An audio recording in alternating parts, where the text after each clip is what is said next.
जय हिंद दोस्तों, आप सभी का हमारे चैनल में स्वागत और अभिनंदन है।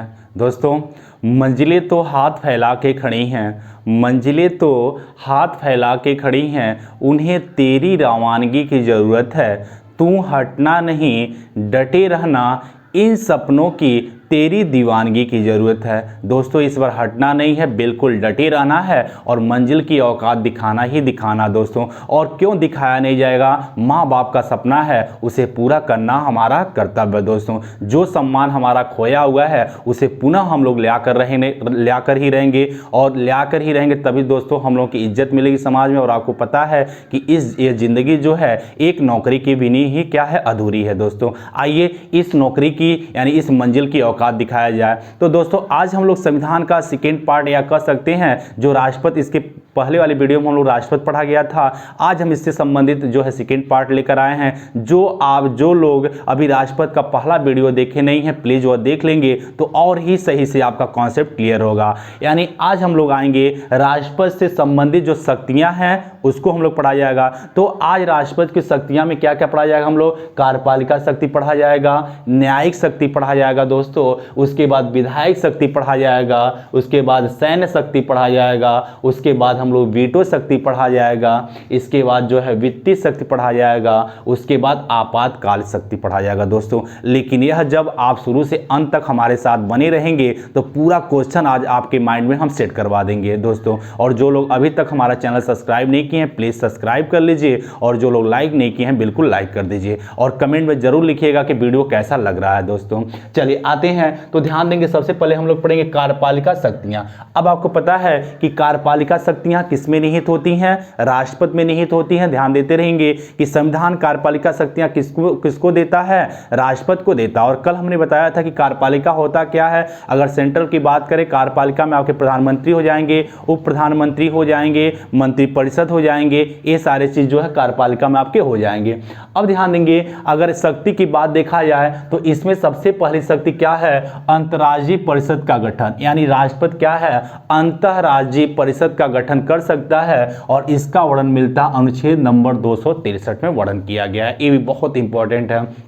अगला है वित्त आयोग। वित्त आयोग का वर्णन जो होता है अनुच्छेद नंबर 280 में इसका वर्णन किया गया है। और वित्त आयोग क्या होता है दोस्तों? जो वित्त आयोग होता है बेसिकली क्या करता है? राज्य सरकार और केंद्र सरकार के टैक्सों का बंटवारा कौन करता है? आपका वित्त आयोग ही करता है। और इसका वर्णन क्या है? अनुच्छेद नंबर 280 में इसका वर्णन मिलता है। अगला है आपका SC, ST, OBC आयोग का गठन। यानी कह सकते हैं अनुसूचित जाति, अनुसूचित जनजाति और OBC का वर्णन जो यानी गठन कौन कर सकता है? आपका राष्ट्रपति ही कर सकते हैं। अगला है आपका अनुसूचित क्षेत्र की क्या है? घोषित। यानी कौन सा इलाका अनुसूचित क्षेत्र घोषित करना है या नहीं करना है, ये किसके अंडर में होता है? यह राष्ट्रपति के ही अंडर में होता है दोस्तों। अगर आप इसको पढ़ेंगे तो आपके पास बहुत सारी क्विज टाइप की क्वेश्चन होती है, जैसे लूसेंट हुआ, घटना चक्र बुक आती हैं आपके ऑब्जेक्टिव। अगर इसको आप पूरा डिटेल पढ़ लेंगे तो सारे ऑब्जेक्टिव आपके वहाँ से क्लियर होते रहेंगे। क्लियर। अब आते हैं कि क्या है? नियुक्ति की शक्ति। अब देखते हैं कि जितने भी संवैधानिक पद होते हैं बेसिकली उसकी नियुक्ति कौन करते हैं? राष्ट्रपति ही करते हैं। जैसे कुछ लोग हम कुछ देख लिया जाए, जैसे करना है, मान लीजिए आपका प्रधानमंत्री की नियुक्ति करना है। क्लियर। प्रधानमंत्री के सलाह पर ही अन्य मंत्रियों की नियुक्ति कौन करते हैं? यानी कह सकते हैं राष्ट्रपति ही करते हैं। जैसे मंत्रिपरिषद हुआ, मंत्रि परिषद, यानी मंत्रिपरिषद का भी गठन कौन करेगा? आपका राष्ट्रपति करेगा। लेकिन प्रधानमंत्री के कहने पे अन्य मंत्रियों की नियुक्ति कौन करते हैं? आपके राष्ट्रपति करते हैं। जैसे हो गया आपका राज्यपाल की नियुक्ति, राज्यपाल की नियुक्ति कह सकते हैं। चुनाव आयोग की भी नियुक्ति कौन करता है? आपके राष्ट्रपति ही करते हैं। जैसे कह सकते हैं आपका जो कैग का पद होता है CAG, यानी क्या नियंत्रक एवं महालेखा परीक्षक की भी नियुक्ति कौन करते हैं? राष्ट्रपति ही करते हैं। यानी जितने भी संवैधानिक पद हैं इन सब की नियुक्ति कौन करते हैं? आपके राष्ट्रपति ही करते हैं। क्लियर। अब आते हैं हम लोग न्यायिक शक्ति, जो है कि न्याय के मामले में जो है कुछ शक्तियां जो है राष्ट्रपति को दी गई हैं। आइए इनसे संबंधित देख लिया जाए। अब ध्यान देंगे, आप लोग पढ़े होंगे एक अनुच्छेद नंबर 72। अनुच्छेद नंबर 72 में क्या वर्णन मिलता है? यह है क्षमादान मिलता है। क्या मिलता है? क्षमादान। आप देखेंगे कि राष्ट्रपति को क्षमादान की शक्ति प्राप्त है। जैसे अगर किसी व्यक्ति को क्या मिला है, मान लीजिए मृत्युदंड की सजा मिला है, तो उसको क्या कर सकता है? मृत्युदंड हटा सकता है। या किसी को बहुत बड़ा दंड मिला, न्यायालय के द्वारा मिला है, तो उसको कम कर सकता है। यानी ये सब शक्तियां किसको मिली है? राष्ट्रपति को मिली हैं। अगला ध्यान देते रहेंगे, अनुच्छेद नंबर 143। अनुच्छेद नंबर 143 में क्या पढ़ेंगे? आप देखेंगे इसमें क्या दिया गया है कि सुप्रीम कोर्ट से क्या ले सकते हैं? सलाह ले सकते हैं। क्या? सुप्रीम कोर्ट से क्या कर सकते हैं? सलाह ले सकते हैं। अगर राष्ट्रपति को किसी चीज की दिक्कत है या कोई प्रॉब्लम है तो किससे सलाह ले सकते हैं? सुप्रीम कोर्ट से सलाह ले सकते हैं। और इसका वर्णन किसमें दिया गया है? अनुच्छेद नंबर 143 में इसका वर्णन दिया गया है। क्लियर? अगला आते हैं, अगर न्यायिक शक्ति के मामले में देखा जाए तो कह सकते हैं सुप्रीम कोर्ट और आपके जो हाई कोर्ट के जो जज होते हैं, जो क्या होते हैं? जज होते हैं, इनकी नियुक्ति कौन करता है? राष्ट्रपति ही करता है दोस्तों। तो 3 पॉइंट याद रखिएगा न्यायिक शक्ति में कि अनुच्छेद 72 में क्या है? क्षमादान है। 143 में क्या है कि सुप्रीम कोर्ट से क्या कर सकते हैं? राष्ट्रपति सलाह ले सकते हैं। और सुप्रीम कोर्ट और हाई कोर्ट के जो जज होते हैं उनकी नियुक्ति कौन करता है? तो ऑप्शन में आंसर क्या हो जाएगा आपके? राष्ट्रपति कर सकते हैं दोस्तों। अगला आते हैं हम लोग विधायिक शक्ति। अब देखेंगे विधायिक शक्तियां क्या होती हैं, इसको देख लिया है हम लोग। तो विधायिक शक्ति में आप लोग देखेंगे, जैसे कहा जाता है कि संसद के कितने अंग होते हैं? तो संसद के कितने अंग होते हैं? 3 अंग होते हैं। एक होता है लोकसभा, एक होता है राज्यसभा, और एक होता है आपके क्या? राष्ट्रपति होते हैं। तो क्या हो जाएगा? संसद के अभिन्न अंग कह सकते हैं, ये क्या हो जाएंगे आपके? संसद के अभिन्न अंग, यानी ये क्या है? संसद के अभिन्न अंग हो जाएंगे दोस्तों। अगला है, अगर विधायिक शक्तियां की बात देखा जाए कि अगर कोई विधेयक संसद में पेश किया जा रहा है, अगर लोकसभा से पारित हो जाता है और राज्यसभा से पारित हो जाता है, जब तक जो है राष्ट्रपति उस पर सिग्नेचर नहीं करेंगे तब तक वह विधेयक क्या होगा? पारित नहीं माना जाएगा, मतलब वह नियम कानून नहीं बनेगा। तो दोस्तों लिख सकते हैं कोई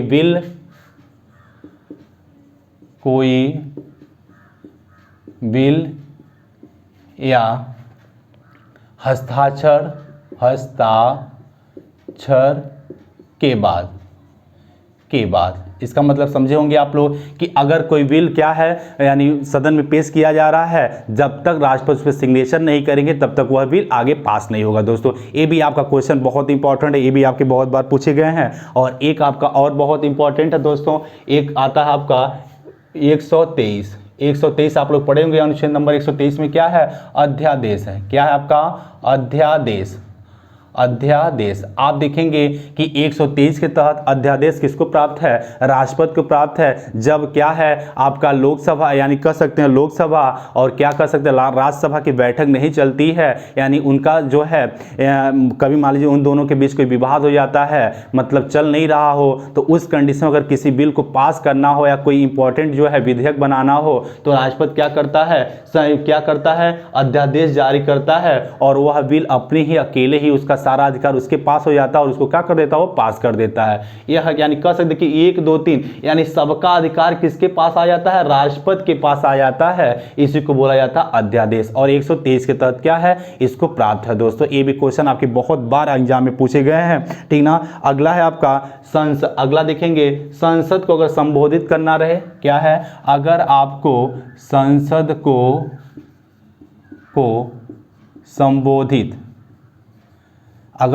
को संबोधित करना रहे तो ये भी अधिकार किसके पास है? यानी कह सकते हैं विधायिक शक्ति किसके प्राप्त है? तो राष्ट्रपति के पास ही है।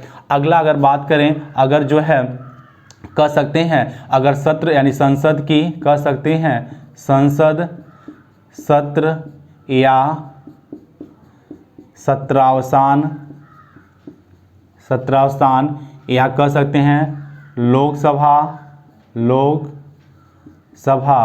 भंग, लोकसभा भंग, यह अनुच्छेद नंबर 85 में। इसका मतलब क्या है कि आप देखेंगे संसद की सत्र यानी सत्र मतलब क्या, संसद को बुलाना, या कह सकते हैं सत्रावसान का मतलब समाप्त करना, संसद को समाप्त करना हो, या कह सकते हैं लोकसभा को भंग करना हो, इन सब का वर्णन कहाँ मिलता है, अनुच्छेद नंबर 85 में मिलता है दोस्तों। ये भी आपके बहुत इंपॉर्टेंट है। तो यहाँ हम लोग क्या देखा गया विधायी शक्तियाँ में कि संसद के 3 अंग, लोकसभा, राज्यसभा और राष्ट्रपति। यहाँ देखा गया कोई बिल या हस्ताक्षर के बाद, यानी अगर कोई बिल आता है सदन में पेश किया जाता है, जो है राष्ट्रपति की ही क्या है सहायता से ही मतलब पेश किया जाता है। अगला है 123 में अध्यादेश है, संसद को अगर संबोधित करना रहे तो कौन करेंगे, राष्ट्रपति ही सर करेंगे। अगला है संसद सत्र या सत्रावसान या लोकसभा जो है भंग, या इसका वर्णन कहाँ मिलता है, अनुच्छेद नंबर 85 में मिलता है। आई होप क्लियर हो रहा हो दोस्तों। और जो लोग अभी हमारे चैनल को सब्सक्राइब नहीं किए हैं प्लीज सब्सक्राइब कर लीजिए और लाइक करना बिल्कुल ना भूलिए, ठीक ना। चलिए अगला आते हैं सैन्य शक्ति। आप देखेंगे कि सैन्य शक्ति भी किसको प्राप्त है, राष्ट्रपति को प्राप्त है। जैसे अगर सैन्य शक्ति की बात देखा जाए तो ध्यान देंगे इसमें तीनों सेनाओं के हेड जो कौन होते हैं, अगर बात करें तीनों सेना का हेड कौन होता है, राष्ट्रपति होता है। कई बार सवाल पूछा गया है कि तीनों सेनाओं के हेड कौन होते हैं, तो ये आप कह सकते हैं प्रधान कौन होते हैं, तो आपके राष्ट्रपति होते हैं। जैसे क्या है, जल सेना है, वायु सेना है और एक क्या आपका थल सेना है। इन यानी जल सेना, वायु सेना और थल सेना, इन तीनों के हेड कौन है, आपके राष्ट्रपति साहब ही हैं। आप लोग पढ़े होंगे दोस्तों। चलिए अगला है, आप देखेंगे कि एक और सैन्य शक्ति अगर क्या है कहीं से युद्ध छिड़ गया हो या शांति व्यवस्था स्थापित करनी हो, ये सब भी शक्ति किसके पास है, आपके जो है राष्ट्रपति के पास ही है दोस्तों। बहुत इंपॉर्टेंट है आपके सैन्य शक्ति। अब आते हैं अब हम लोग देखा जाएगा कि वीटो शक्ति क्या है दोस्तों। आइए हम लोग देखेंगे अगर वीटो शक्ति की बात देखा जाए तो आप देखेंगे एक आता है अनुच्छेद नंबर 111। अनुच्छेद नंबर 111 में क्या प्राप्त है, वीटो शक्ति है। वीटो शक्ति का मतलब ये है दोस्तों कि देखेंगे कि अगर कोई बिल राष्ट्रपति के पास आता है, या तो उस पर क्या है अनुमति दे सकते हैं, या तो उस पर अनुमति नहीं दे सकते हैं, या तो उसको अपने पास रख सकते हैं। क्लियर। अगर अपने पास रख देते हैं या अपने पास रख लेते हैं, उसी को वीटो पावर कहा जाता है। वीटो पावर का मतलब ये होता है कि वो मतलब बिल्कुल, इसका मतलब ये है कि वो अपने पास रख लें, उसको मतलब उसका कोई टाइम फिक्स नहीं होता है, यानी इसका मतलब है कि वो उस पर पास नहीं करना चाहते हैं उस बिल को, ठीक ना। इसी बिल को हम लोग वीटो जो है यानी पॉकेट वीटो कहा जाता है, यानी वीटो शक्ति यानी कह सकते हैं इसी को हम लोग पॉकेट वीटो कहते हैं। पॉकेट वीटो कहा जाता है, पॉकेट वीटो। इसका मतलब वो अपने पास तक रख लेते हैं और इसका कोई टाइम फिक्स नहीं, कब तक वो अपने पास रख के रहेंगे दोस्तों, ठीक ना। इसका प्रयोग मात्र एक ही बार जो है ज्ञानी जैल सिंह ने किए थे, जो कह सकते हैं आपका जो डाक संबंधित कोई विवाद था उसमें ही जो है किया गया था दोस्तों। और ध्यान देंगे यह जो बिल जो रखा गया था 1986 में ज्ञानी जैल सिंह द्वारा जो है पॉकेट वीटो का प्रयोग किया गया था। आई होप क्लियर हो रहा होगा। अगला आते हैं हम लोग जो है वित्तीय शक्ति। अगर वित्तीय शक्ति की बात देखा जाए तो वित्तीय शक्ति भी बहुत इंपॉर्टेंट है, ये भी क्वेश्चन आपके बहुत बार पूछे गए हैं। जैसे कि वित्तीय शक्ति में देखेंगे हम लोग कि धन शक्ति, अगर हम बात करें धन विधेयक, अगर धन विधेयक जो है अगर पेश किया जाता है तो राष्ट्रपति के पहले ही क्या है पूर्व अनुमति लेनी पड़ती है। अगर धन विधेयक लेकर आया जा रहा है किसके पास, अगर धन विधेयक लेकर आया जा रहा है तो जब तक क्या होगा राष्ट्रपति से पहले क्या अनुमति लेनी पड़ेगी, तब उसके बाद जो पेश किया जाता है। सबसे पहले कहाँ पेश किया जाता है, किस सदन में, तो सबसे पहले कहाँ, लोकसभा में ही पेश किया जाता है। अगर धन विधेयक की बात करें तो सबसे पहले जो है आपका लोकसभा में पेश किया जाता है, उसके बाद राज्यसभा में जाता है। राज्यसभा जो है इसमें जो है कुछ संशोधन नहीं कर सकती है, यानी इसको अपने 14 दिन अपने पास रख सकती है दोस्तों, ये भी जानते रहिएगा। और अगला आता है एक आपका और इसमें बहुत इंपॉर्टेंट है आकस्मिक निधि। एक आता है आकस्मिक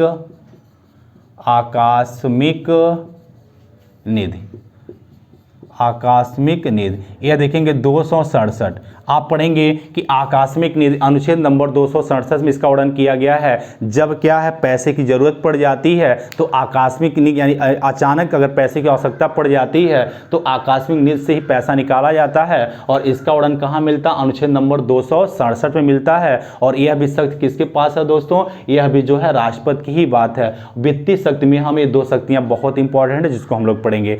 अगला सबसे ज़्यादा की क्वेश्चन बनता है आपातकाल शक्तियाँ। अब देखेंगे कि आपातकाल शक्तियाँ किसको प्राप्त है? राष्ट्रपति को प्राप्त है दोस्तों। इसमें हम लोग बेसिकली पढ़ेंगे हम लोग अगर आपातकाल शक्ति की बात देखा जाए तो इसका वर्णन अनुच्छेद नंबर कितना यानी कह सकते हैं भाग नंबर 18 में इसका वर्णन है और अनुच्छेद 352 से लेकर 360 तक इसका वर्णन मिलता है। अगर देखेंगे तो हमको 3 आपातकाल पढ़ना, एक पढ़ना हम लोगों को 352 और एक पढ़ना है 356 और एक पढ़ना हम लोगों को 360। 352 में क्या है? राष्ट्रीय आपातकाल है दोस्तों। क्या है आपका?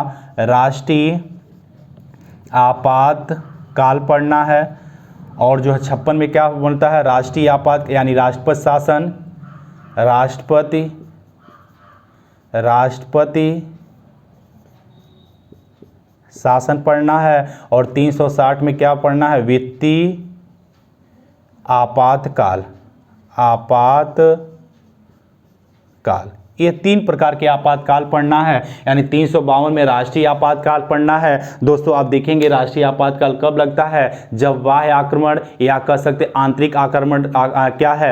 आक्रमण हो जाता है या सशस्त्र विद्रोह हो जाता है तो उस कंडीशन में क्या है? राष्ट्रीय आपातकाल लगाया जाता है दोस्तों। ये भी बहुत इंपॉर्टेंट है। अब तक जो है 3 बार राष्ट्रीय आपातकाल लग चुका है।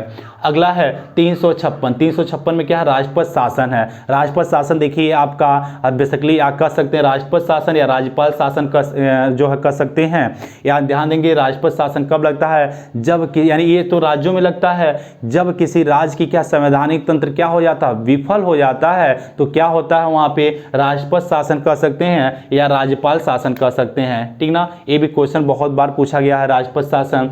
अगला है आपका वित्तीय आपातकाल। अब राष्ट्रपति शासन देखिए कैसे लगेगा कि अगर किसी राज्य की संवैधानिक तंत्र विफल हो जाता है तो राज्यपाल के सहयोग से यानी राज्यपाल मांग करते हैं और राष्ट्रपति शासन वहां लग जाता है। जनरली बहुत ज़्यादा कई राज्यों में राष्ट्रपति शासन लगा है। अगला आते हैं 360। अगर 360 की बात करें तो वित्तीय आपातकाल। ये क्या है कि अगर किसी देश में क्या है इकोनॉमिक प्रॉब्लम आ जाती है, पैसे की दिक्कत आ जाती है तो उस कंडीशन में क्या होता है? वित्तीय आपातकाल की घोषणा कर दी जाती है। और यह जो अभी तक अपने भारत में वित्तीय आपातकाल की घोषणा नहीं हुई है दोस्तों। तो अगर जो है इसको आप 1 से 2 बार हमारा वीडियो देख लेते हैं दोस्तों तो आई होप सारे क्वेश्चन क्लियर हो जाएंगे और यहाँ से आपसे एक भी क्वेश्चन छूटने नहीं पाएंगे दोस्तों। चलिए उम्मीद करता हूँ आपको ये वीडियो अच्छा लगा है। अगर अच्छा लगा है दोस्तों तो लाइक और सब्सक्राइब करना बिल्कुल ना भूलिए। चलिए जय हिंद जय भारत।